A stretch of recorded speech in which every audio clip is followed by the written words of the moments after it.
That's something I think that some hosts wouldn't necessarily want to say because it might seem controversial, but I'm like, no, like your voiceovers and like your thoughts do seem personal and genuine, and it's again echoed a lot of what I was thinking, so it would definitely echo a lot of what other people would think as well and have been thinking. She's asking the questions that we think about but we don't say out loud.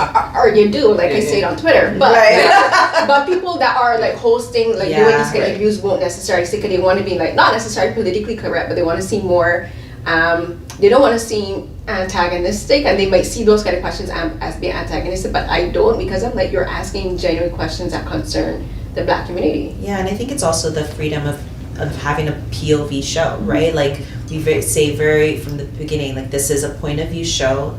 I'm not coming at this as like an objective journalist. I'm coming at this as just a curious person who's a part of the culture that I'm making this for.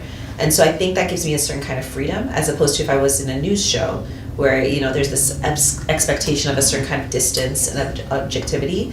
But with this, you know, as Alison said, like very unapologetically, like this is through my POV, for better or for worse. Like these are the questions that I'm interested in, the topics that I'm interested in. And I think that gave us a certain degree of freedom to be a little bit more provocative sometimes, to be a little bit more, to question in a certain kind of way, maybe if not in the moment, then at least in the voiceover upon reflection, which is also a gift. You know, I write those after the fact, after I've had a little time away from the shoot, to think about what that experience was like, and that's also a gift, to not do it live and to like be able to reflect on what just happened.